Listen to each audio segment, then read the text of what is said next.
recording really? Yeah, it's recording now. So you see again two inputs that are coming to basal ganglia from outside. One is from cerebral cortex coming to the striatum, which is a glutamatergic system.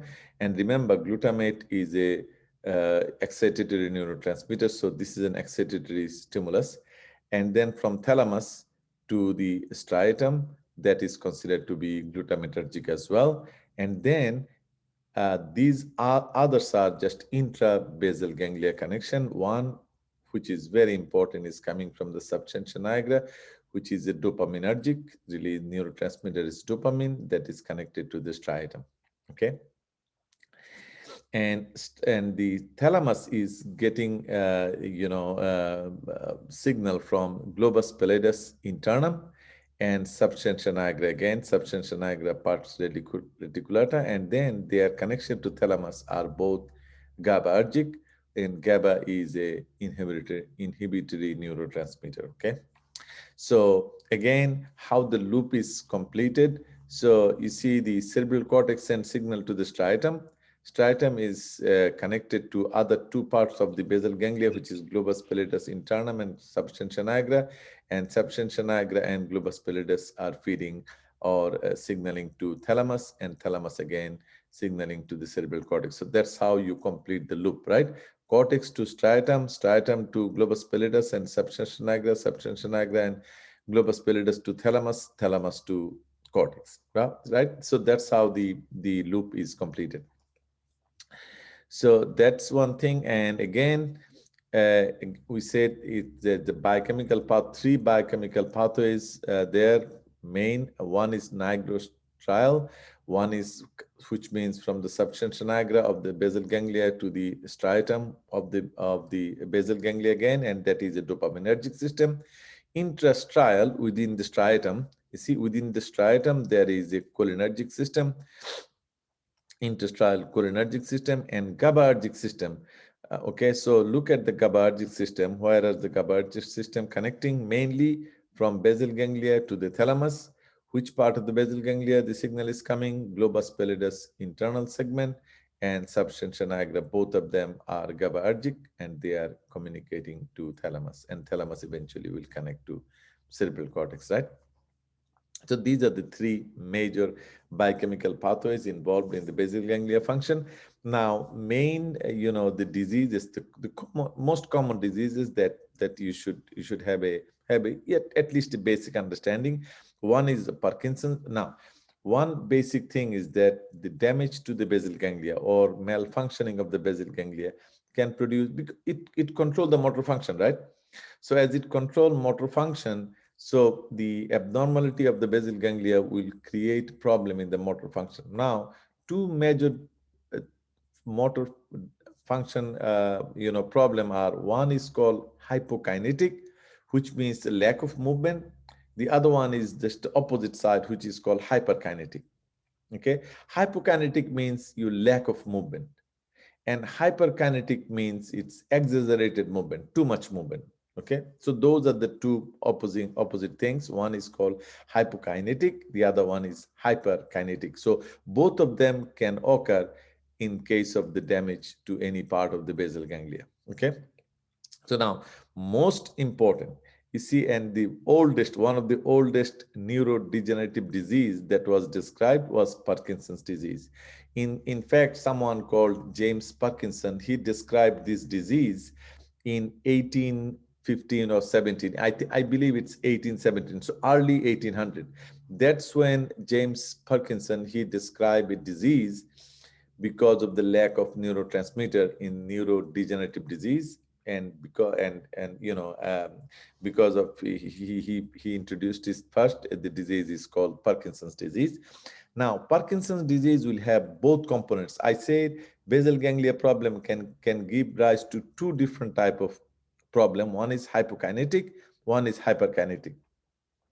Now, in Parkinson's disease, you will have both type of problem, because if you look at Parkinson's, patient with Parkinson's disease, you see they will have problem in initiate the movement.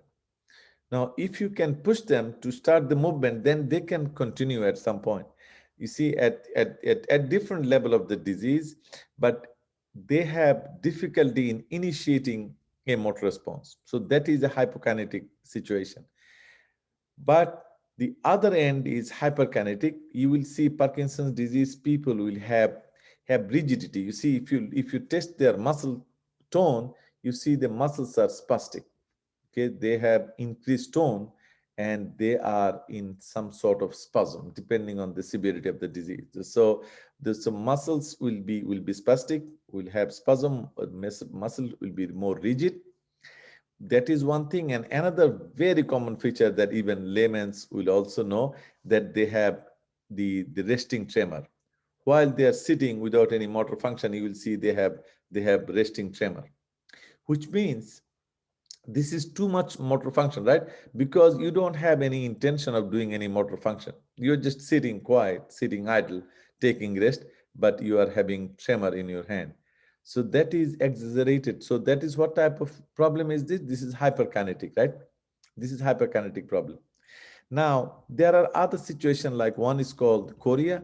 Chorea is one of the most common chorea. It's chorea are of different types. One is called Huntington's chorea, and that is again described, after someone's name, Huntington. So Huntington's chorea. This is an hyperkinetic situation where you will see, like, normally our skeletal muscles responses are voluntary, right? If we want, we can move them. If we don't want, we don't move them, right? They are under our voluntary control. Those part of our body which are under our voluntary control, they have involuntary movement. Because you see, the tremor, this is not something I want. This is involuntary movement.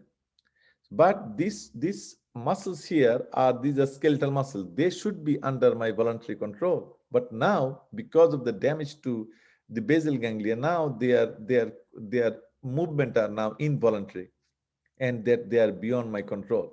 But in the chorea, the movement are more like, from the name you can see it's a choreographed. It's like dancing movement. You see, there will be, even in those involuntary movements, you will see some sort of sequence there. So they are called dancing movement, but involuntary, right? Involuntary movement, involuntary rapid movement. Now, in athetosis is different. Athetosis is a situation where you will see this is not something, it's slow. It is not like movement in the chorea where dancing type movement, but athetosis is something slow movement. You see, some people will do something like this. So it's bending or curving movements, but they will be slow, but it's continuously doing something like this. See, if you see a patient, you see something like this. It's not like tremor like in Parkinson's disease. You see involuntary movement. People, they will do something like this. Slow movement, not like chorea, which is a rapid movement, but slow movement, but continuously bending, curving movements like that. So that is called athetosis. Now, Bellism is something similar. They will have exaggerated movement, but this movement will be intense and violent. You see, they will see throwing hands here and there. It's purposeless, involuntary, but they are not like chorea. They will be violent movements. You see, you are just moving your hand like this suddenly without any intention. You are not intending to do that, but that movements are coming, because normally basal ganglia have the motor cortex under a suppression. So motor cortex doesn't send signal to the muscle. But if that inhibition is withdrawn, then you will see involuntary movement, continuous involuntary movement. That is one of the problem that you see when you lose some part of the basal ganglia. And Parkinson's disease is mainly because of the lack of the dopamine. You see, dopamine that is coming from the substantia nigra of the midbrain. If you lose those dopaminergic neurons, they don't secrete dopamine anymore. That give rise to a disease called Parkinson's disease. Okay, very specific. And now, in some antipsychotic medication, they inhibit the dopaminergic system. And you see, in any way, either if you naturally lose the substantia nigra and you lose the dopamine, then you have this similar problem. But if you suppress the dopaminergic system with some medication, so it's a drug induced that Parkinson type symptom that may arise. Okay, so that's what I want to talk about Parkinson. Now let's go back to, where is that? Okay, no, this is not something I need. No, this is not the one. Where is my, this is not the one. Let me see, let me stop share a little bit and find that file.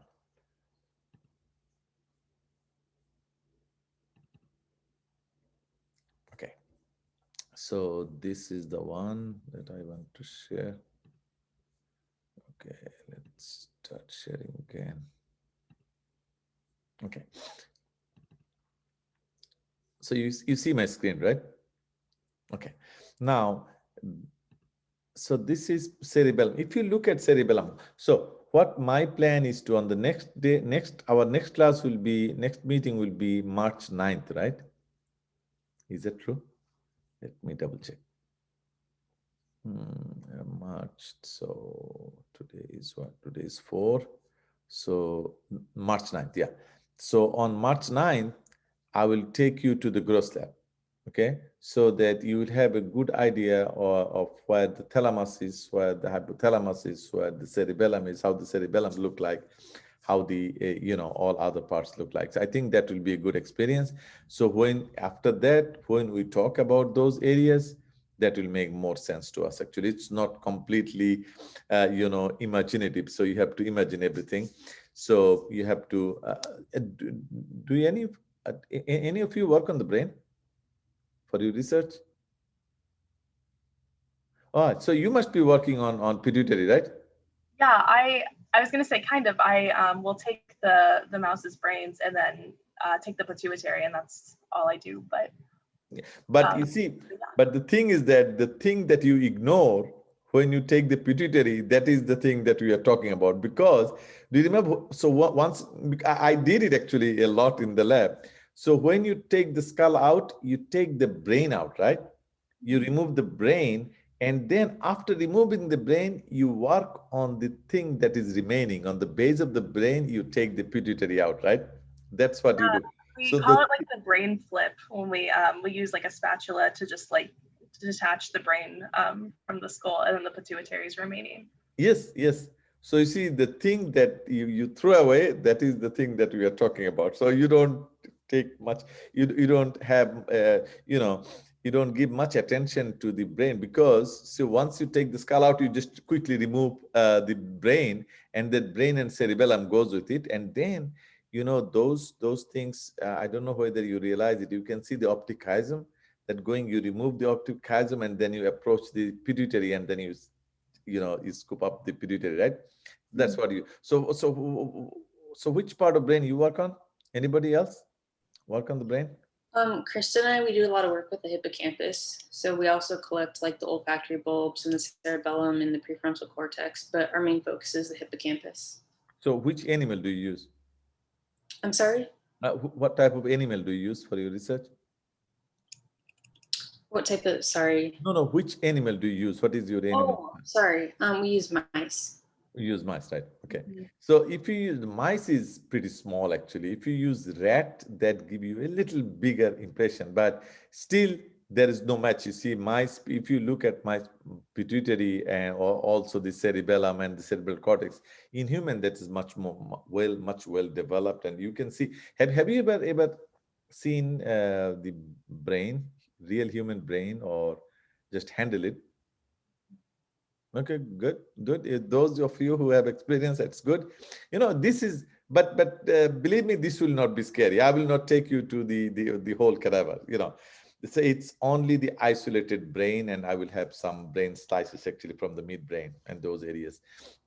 So it will be the whole brain, and you can see we can make a section to the middle of the brain, or there will be half brains, and you can see the medial surface of the brain, lateral surface of the brain, cerebellum, brain stem, and all those areas. Those will be simple, but I believe that will be an useful experience actually for you to deal with the human brain.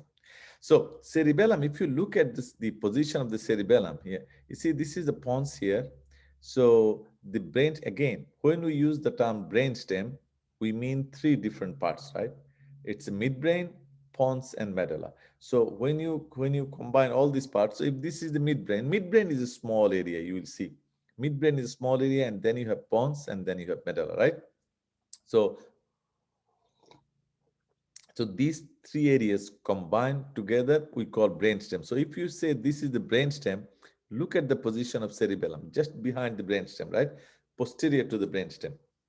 Okay. Now, anatomically, if you look at it, we divide cerebellum into, and okay, some basic facts about cerebellum. If you look at cerebellum, you will see compared to cerebral cortex, it's much smaller. It is about 10% in terms of weight or size. It is about 10% of the cerebral cortex. So, which means just small area, right? About 10% of the cerebral cortex. But you will see the folding in the cerebellum is much, much more than in the cerebral cortex. Okay. Now, because of that, if you look at the surface area of the cerebellum, that is about 75% of the cerebral cortex.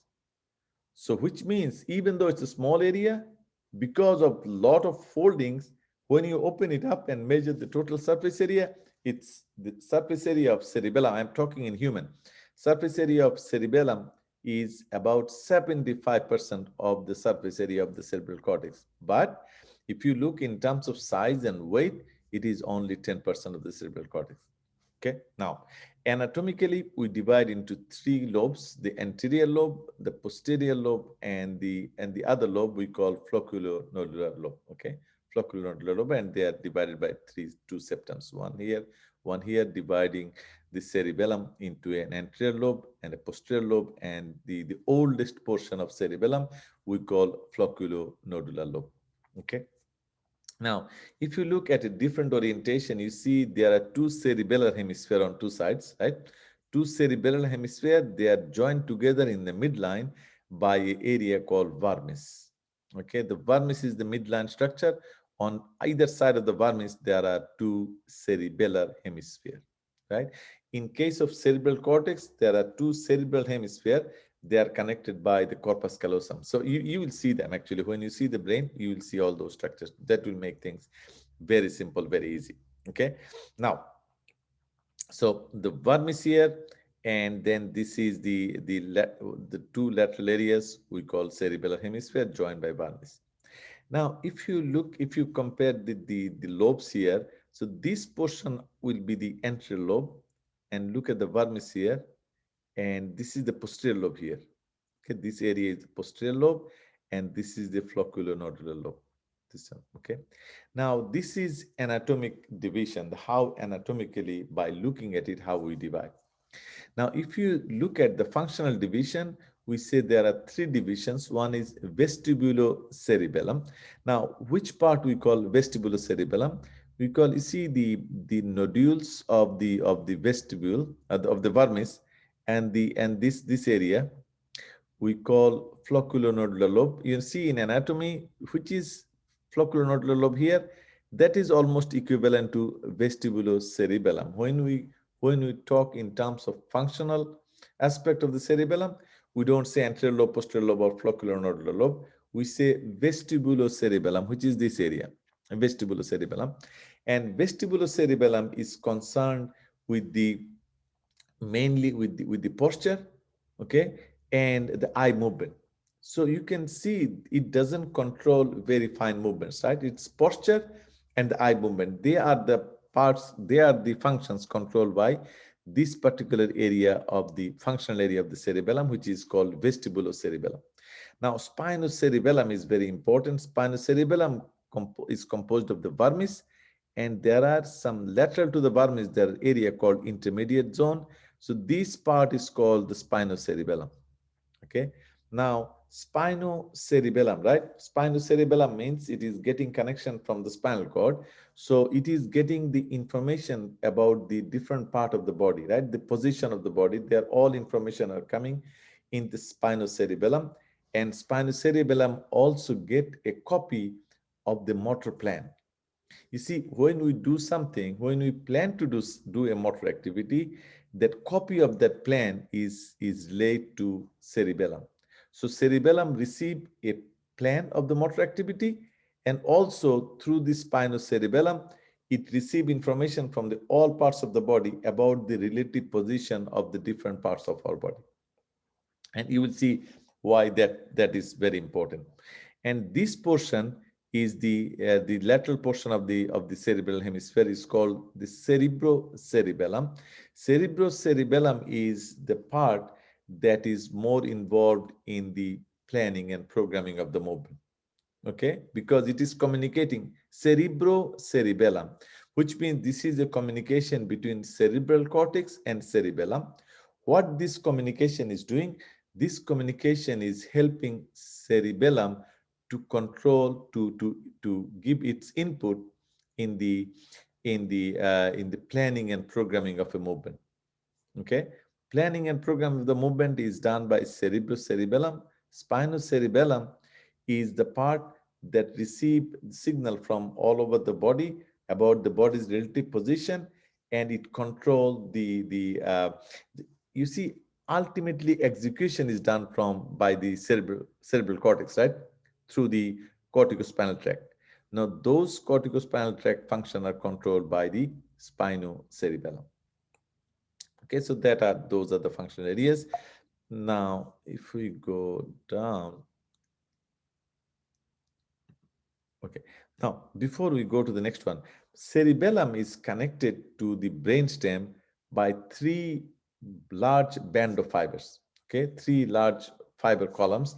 We call them cerebellar peduncles. Okay, you will hear the term cerebellar peduncle. Now there are three cerebellar peduncles that connect cerebellum to the other parts of the body. One is the superior cerebellar peduncle. So don't confuse it with cerebral peduncle. Do you remember what is cerebral peduncle?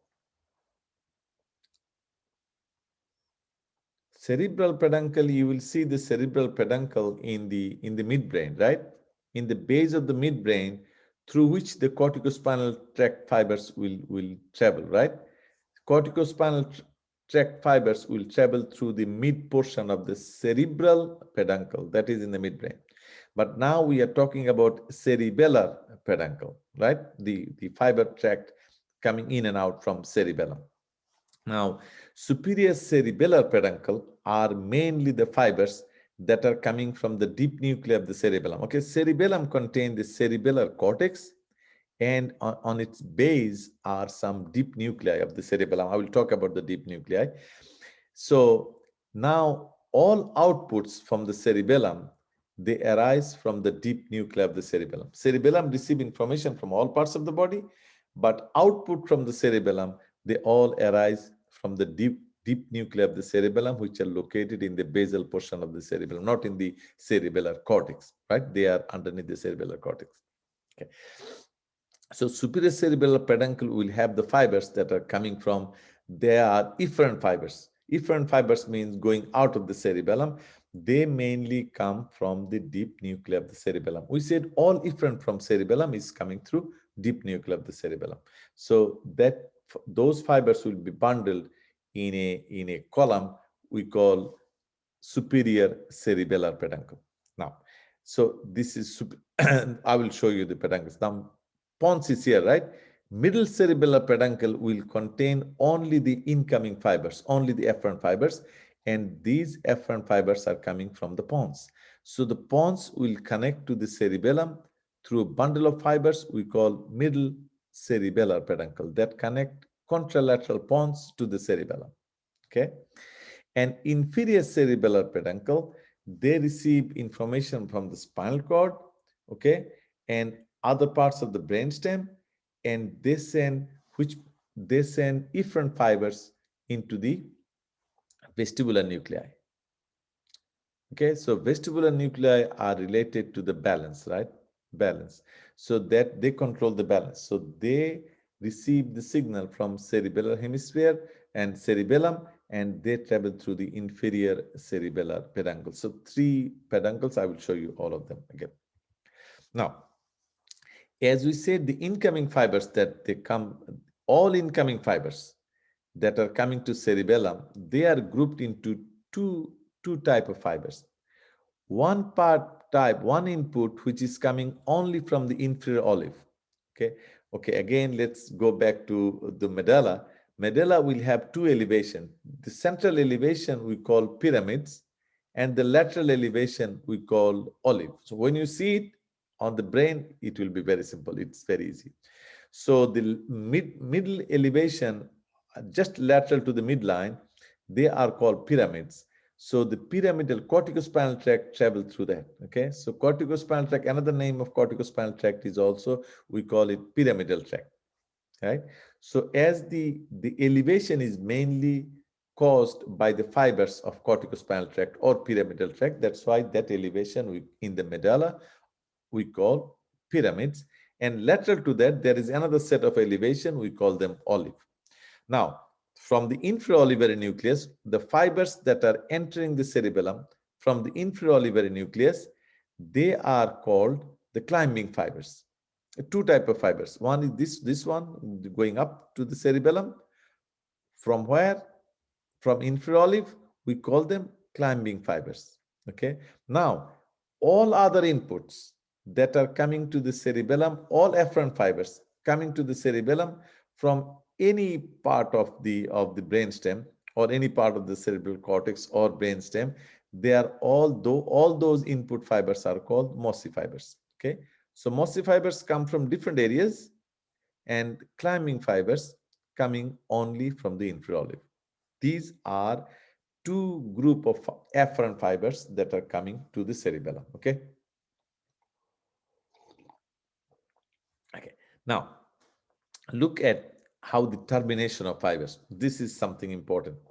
You see the mossy fibers, as they go up heading towards the cerebellar cortex. The first thing, okay, the cerebellar cortex is composed of three basic layers. Most outside is the molecular layer, and then in the middle there is a Purkinje cell layer, and underneath the Purkinje cell layer there is a layer of cell called granular cell layer.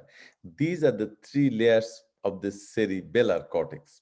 Granular layer on the outside, Purkinje cell layer in the middle, and granular layer underneath the deeper layer in the cerebellar cortex called granular layer.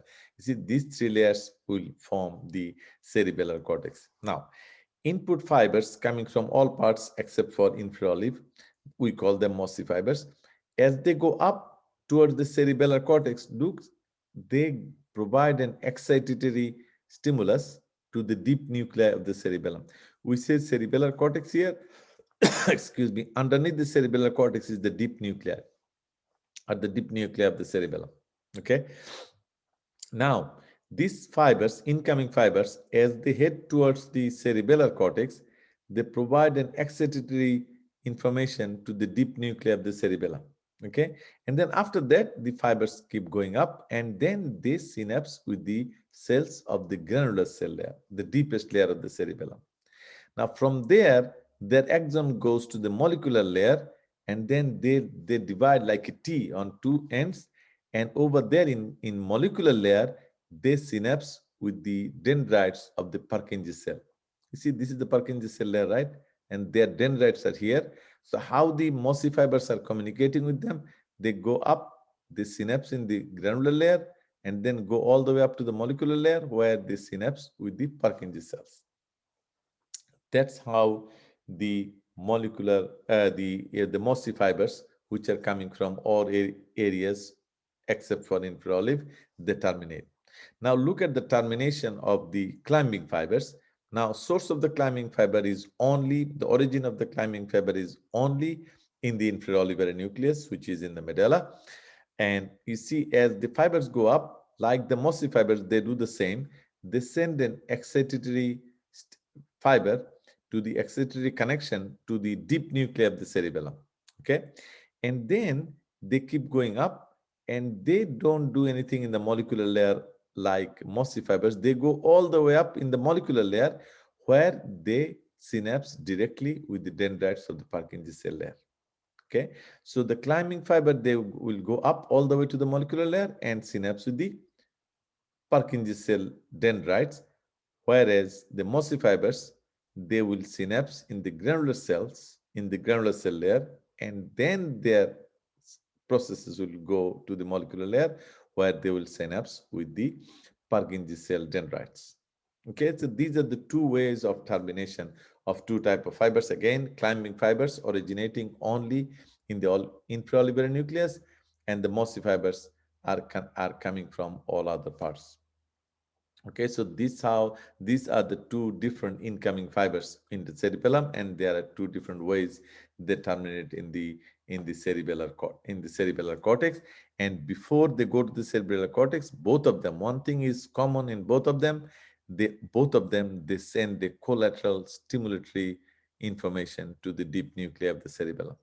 Okay, now look at the output coming from cerebellum. So both type of inputs, they communicate with the Purkinje fiber, right?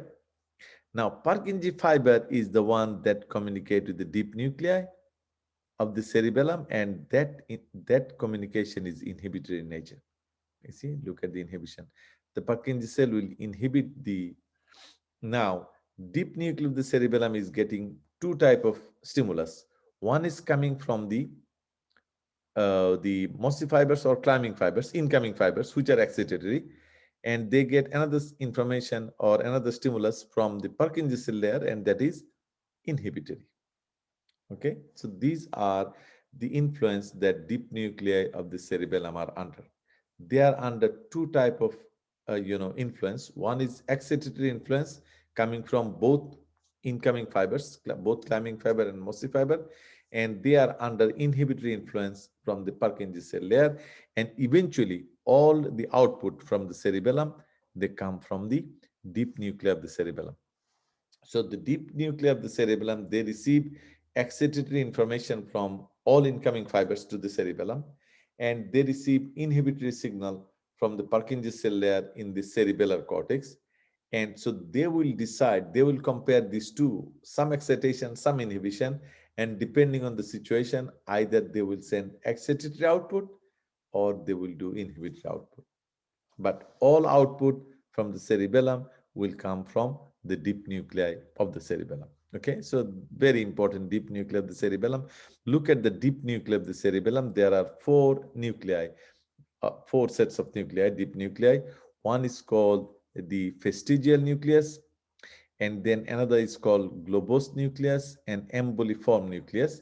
And then globose nucleus and emboliform nuclei, they are jointly, they are called, sometimes they are called interposed nucleus, or sometimes called nucleus interpositus. Okay, and then there is a dentate nucleus. So you can remember D, E, F, G. D is for dentate nucleus, E for emboliform nucleus, F for vestigial nucleus, G for globose nucleus. See, if you remember the four deep nuclei, D, E, F, G, dentate, emboliform, vestigial, and globose. Now, so vestibulocerebellum, their output go through the vestigial nucleus. Okay. Now, for the spinocerebellum, what is spinocerebellum? That is vermis and the lateral part of the cerebellar hemisphere, right? Just lateral to the vermis. That is spinocerebellum. Their output goes to the interposed nucleus, which is composed of two nucleus, the globose nucleus and emboliform nucleus. And cerebrocerebellum, they send their output through the dentate nucleus. Okay, so these are the four deep nuclei of the cerebellum, and they communicate, with the three functional areas of the cerebellum. The vestibulocerebellum, again, what is the function of vestibulocerebellum? They control mainly the posture and the eye movement. Spinocerebellum, they will control the fine movements. Okay, fine movements. Now, spinocerebellum, the vermis portion of the spinocerebellum, they will control mainly the rough movements, like we call them the medial midbrain pathways, which include anterior corticospinal, which control the trunk muscle and the back muscles. So those are controlled by the vermis portion of the cerebellum. Now, and also the intermediate zone or the lateral part of the vermis, which is also a part of spinocerebellum, they control the function of the mainly the lateral corticospinal tract and rubrospinal tract. What is common between lateral corticospinal and rubrospinal? Both of them are involved in fine motor activity. Okay, and cerebrocerebellum is mainly involved with the planning of the motor movement. Okay, so they do the planning. Okay, now look at here is I summarize the cerebellar peduncles. Again, you see a superior cerebellar. You don't have to worry about all others. Just remember 3 cerebellar peduncles. Superior cerebellar peduncle, again, where they're coming from mainly, they're coming from the deep nucleus of the cerebellum, and they are going to the brainstem. They're going to the red nucleus. They're going to the thalamus. And the middle cerebellar peduncle, these are only incoming fibers, the afferent fibers. Where are they coming from? Middle cerebellar peduncle. These fibers are connecting cerebellum with the pons. Now, how the cerebral cortex? Now, there is no direct connection with the cerebral cortex, right? So there is no fibers coming directly from cerebral cortex to cerebellum. If so, there is very little, but most of the fibers, they come from cerebral cortex to the pons to the cerebellum. We say cortico-pontocerebellar, right? Coming from the cortex, going to the pons, and then connecting to the cerebellum. We call cortico-pontocerebellar pathways. Okay, so those fibers are contained in the middle cerebellar peduncle, and the inferior cerebellar peduncle, they receive, this is the inferior cerebellar peduncles. Look at this, they receive the spinocerebellar tracts, which means they receive fibers from the spinal cord, spinocerebellar, through the spinocerebellar tracts, and they also have efferents going through the vestibular, going to the vestibular nuclei. Okay, vestibulocerebellar pathways. So again, 3 cerebellar pathways: the tracts, superior cerebellar peduncle, middle peduncle, and inferior peduncle. Okay, the middle is a lot of fibers, but it's relatively simple, but it's all coming from the pons. Okay, now if we summarize the function of the cerebellum, which is unconscious control of the movement. You see, there are some movement which are unconscious type movement. We do, these are voluntary movement, but we don't do them knowingly. It's unconscious movement that continuously going on. Like for an example, when you walk, what is the main function of the, what is the main motor function of the walking? So you are moving your legs, right? So that make you walk. So that is the principal motor action. But while you walk, what happened to your hands? Your hands swing on the side of your body, right? But we don't even realize it. We don't do it even voluntarily. This is an involuntary movement. Always it's happening. It's the swinging of the arm while you are walking. We worry only about the main function is done by the leg muscles.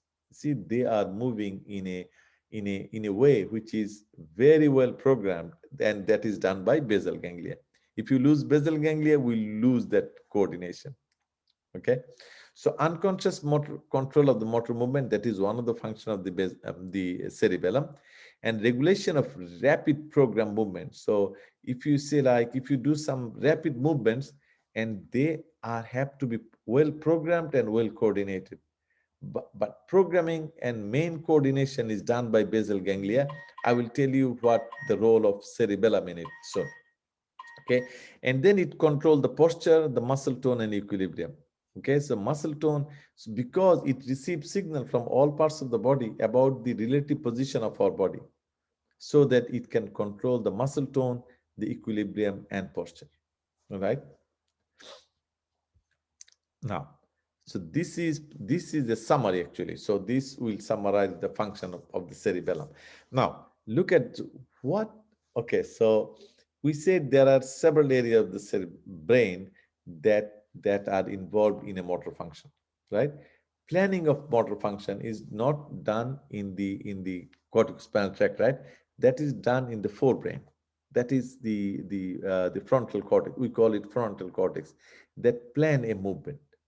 Now, when the frontal cortex, right, it's a decide to do a movement, that information goes to premotor area, and supplementary motor area. Now, depending on which muscle will be needed for this movement, if if this is a gross movement, require the muscle of the trunk or require the muscle of the back, where this plan will communicate to, this plan which is made in the frontal cortex will be communicated to supplementary motor area, because they are the ones control those muscles.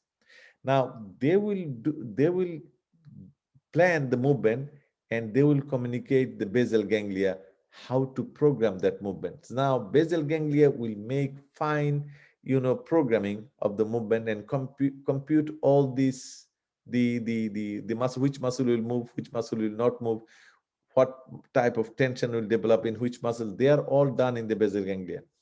Now that basal ganglia then communicate to cerebral cortex. Okay, so you plan to do this. Okay, so that's how you need to move. But ultimate execution will come from the cerebral cortex, the motor area, right? They will be the final execution. So which tract will that be? That will be corticospinal tract. They will do the final execution. Now, before you do final execution, you had a consultation with the basal ganglia, and basal ganglia gave you a feedback. Okay, you want to do that? That's how you need to do. So they send you a program. Okay. Now, these programs are not fine-tuned. Yes, the program is ready. You can now move. You can now move your limbs. You can you can execute your motor function, but they are never fine-tuned. They are fine-tuned by cerebellum. Okay, how cerebellum will do it? Now look at the motor cortex here. When the motor cortex, even before the movement, when the cerebral cortex decide to do a movement, that information, the intention of the cerebral cortex is transmitted to the cerebellum. So cerebellum knows the intention of this cerebral cortex. How cerebellum will know it? Because there are fibers coming from cerebral cortex to the cerebellum through corticopontocerebellar, right? So which means which cerebellar peduncle that will carry these fibers? This is the middle cerebellar peduncle. So what middle cerebral peduncle will have only the incoming fibers coming to the cerebellum, right? So they are carrying information from the cerebral cortex through the pons going to the cerebellum, telling the cerebellum that cerebral cortex intend to do a movement like this. I want to do something like this. So even the movement haven't started yet, but cerebellum already know what cerebral cortex is intending to do. Okay, so that is one set of information cerebellum is getting continuously. Now, another information cerebellum is getting is from the periphery, from the muscles. That will feed like spinocerebellar pathways. They will continuously tell cerebellum or update cerebellum where your different parts of the body is. What is the position? My hand can be in this position, okay, or my hand can be on the side of my body. Now, if you move this hand and catch something, hold something, the movement will be different, right? If your hand is here and you move something like this, that will be one type of movement. If your hand is on the side, you catch something. The thing, intention is same. You want to hold this phone. You want to hold this cup of your coffee, right? Now, the intention is same. I want to hold this cup of coffee. But now, what is the original position of my hand? If my hand is on my side, that will be one type of movement. Different muscles will act. But if my hand is on the back of my body, then there will be different type of movement. Your programming should be different. Your calculation for the movement will be different.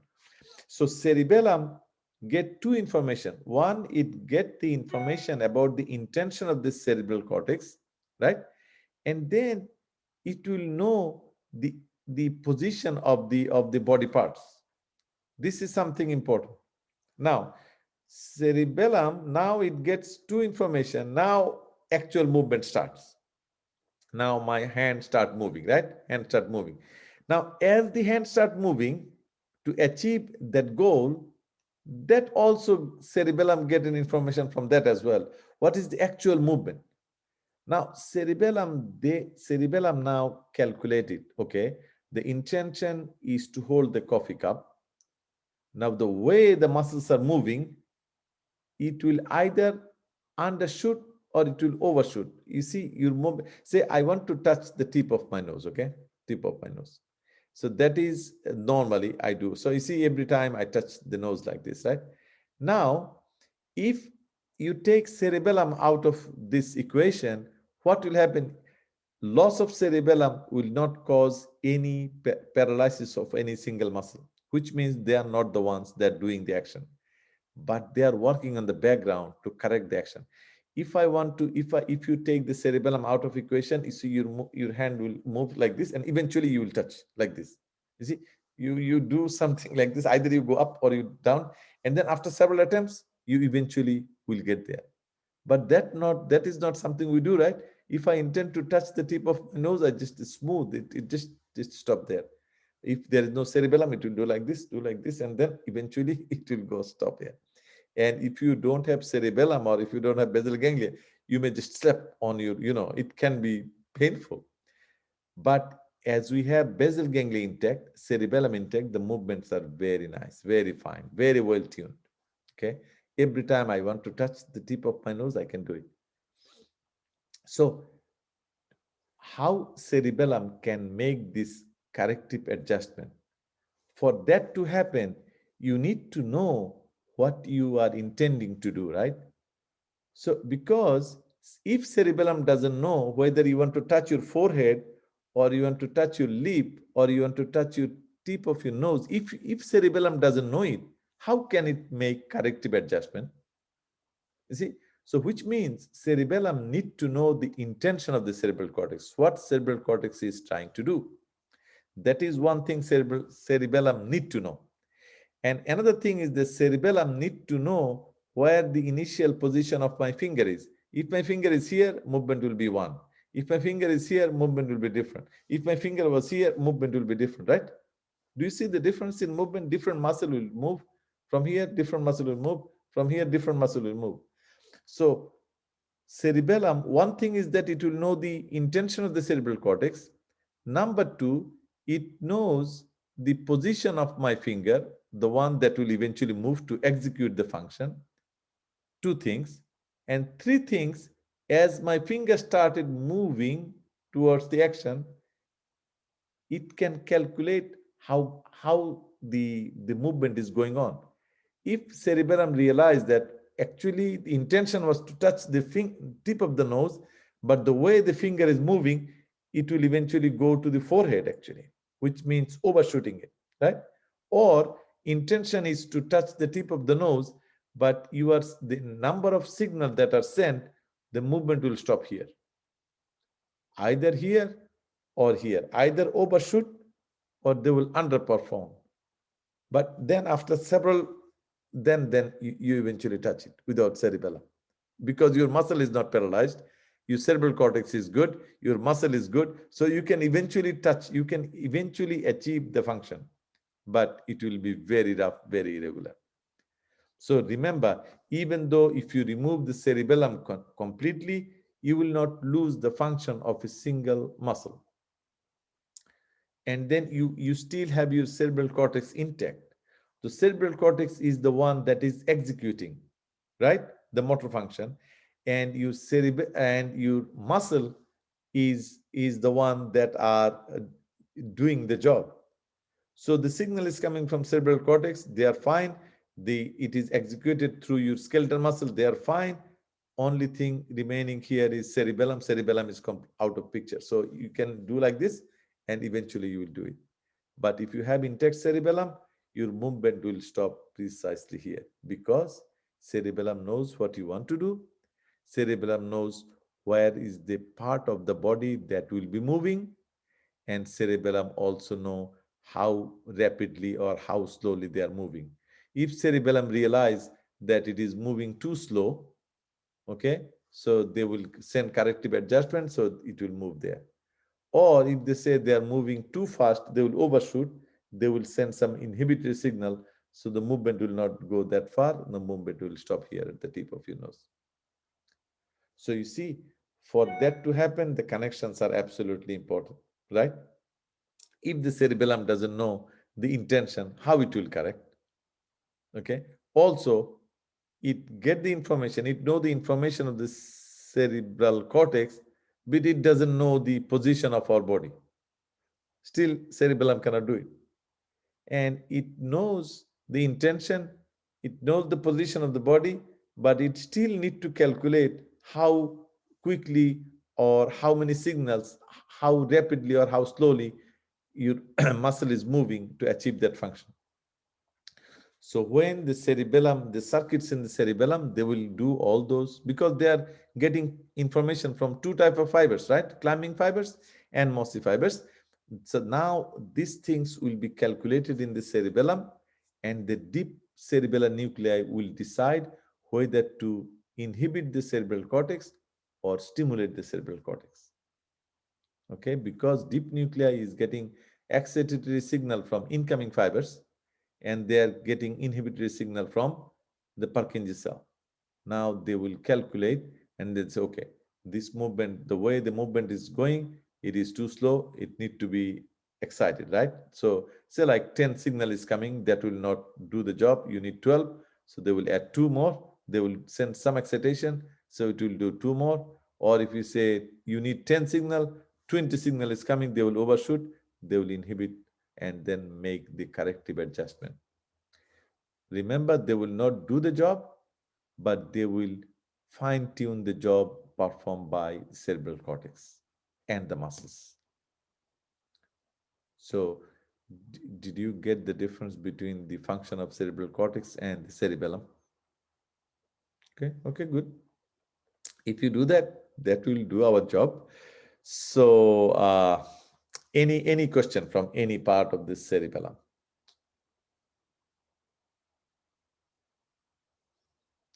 Anybody?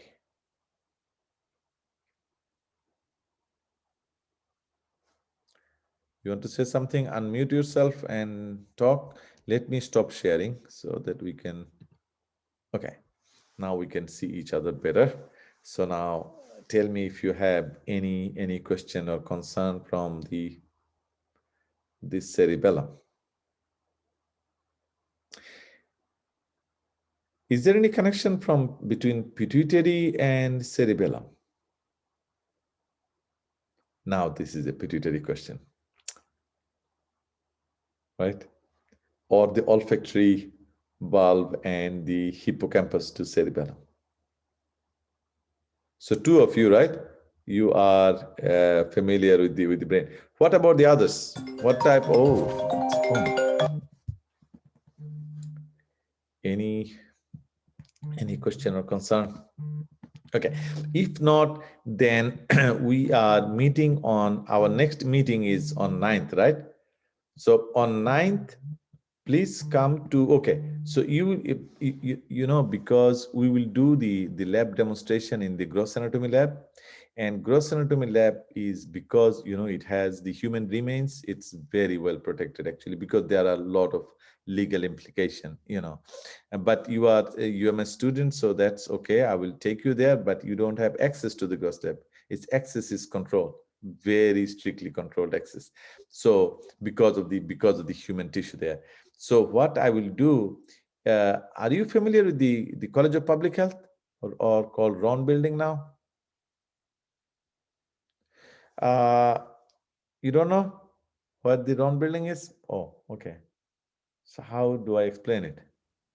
Because it's where the gym is, right? And it's next to the library. Okay, so yeah, if you know the gym, then that will help. So you know which building the gym is located? Okay, okay. So this is, so you know the library, right? So the building, the library, one end is towards the Shorey building, right? Of the library building, the 8-2 building. You see the other end of the building towards the Markham. That part of the building is called, we used to call it College of Public Health, COPH. Now the name was Brisbane College of Public Health. Now they change it with the name of our last chancellor, Ron, and it's called Ron Building. You are UMS students, it's your responsibility to find Ron Building. Or if people don't understand, tell them that this was the previous College of Public Health building. Should not be a problem. So come to that round building on G level, G. If you walk from the street, it will take you to G. So in G, just stay there in front of the elevator, okay? At the G level, wait in front of the elevator, say come around 10:30. 10:30 will be fine, and I will wait there for you. And at 10:30, we'll walk downstairs. And this is G, and the gross lab is located in B, in the basement, one floor below the G. So we'll go together to the gross lab, and I will have the brain specimen ready before you come, and we'll check the brain specimen. I will have the whole brain. You will have the whole brain. I will have the half brain. You can see. Do we need spinal cord? Like, I can have a specimen of spinal cord. That's not a problem. And then I will have some midbrain sections, so you can see the cerebral hemispheres, and the cerebral peduncle, the corticospinal fibers. So though I hope that will be an interesting demonstration, and see how it goes. And if you have any concern going to the gross lab, don't hesitate to let me know.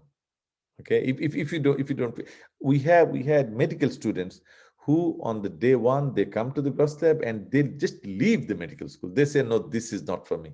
This happened every year. We lose 1 or 2 students on the first week of medical school, and the medical school student, they start with the gross anatomy. We used to call it gross anatomy. Now we call it human structure. So on the day one, they're exposed. You see, when they go and open the table, they see a intact dead human. So there are people who just cannot handle it. They say, no, this is not for me.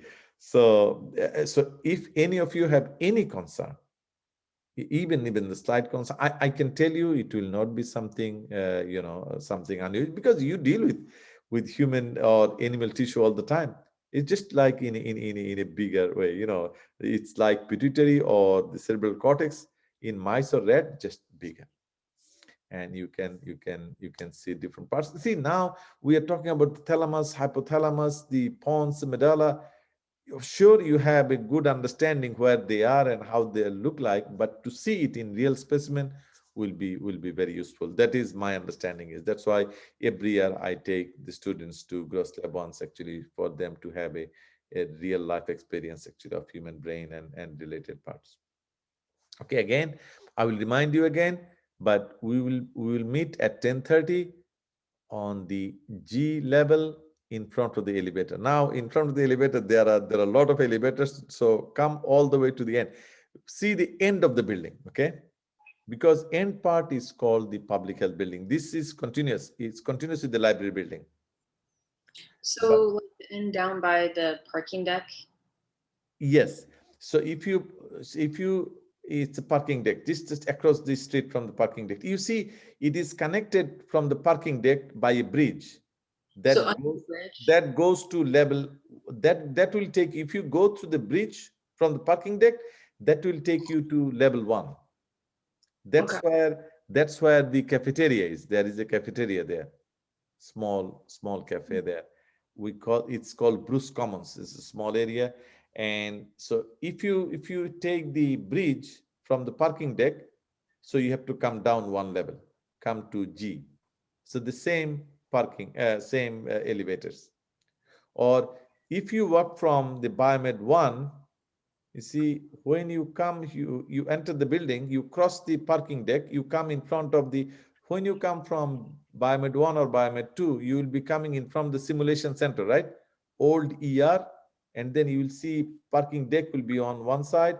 So if you come all the way to the other end of the building, and you will see the bridge that is connecting the parking deck to the building, you don't have to go up. You just enter the building. Oh, these days you cannot come from there.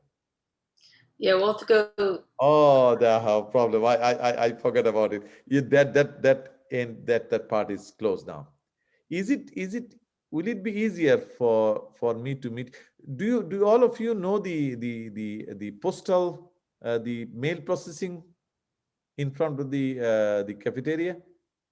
I'm trying to find a common place where I can meet. I don't want to lose any of you because of this thing. What is a Could good we, place?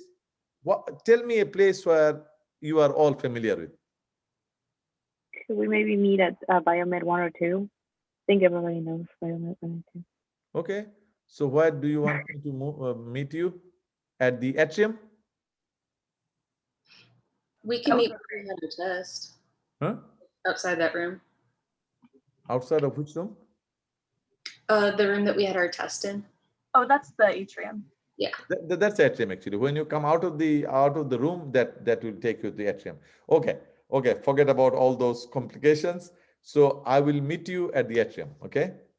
So then at around 10:30, okay, I will be at the atrium and then we will walk all the way down. So I think that will solve a lot of problems because I was confusing you.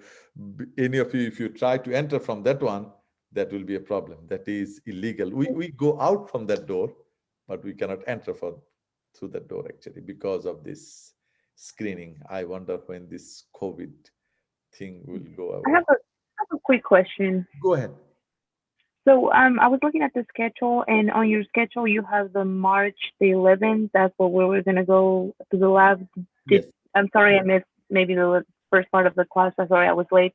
Are we changing the date to the Yes. 9th now? Yes, actually, the thing is that at this point we talk about all the cerebral cortex, the basal ganglia, the medulla, and all these areas. So now we have only one more thing to cover, that is the eye movement.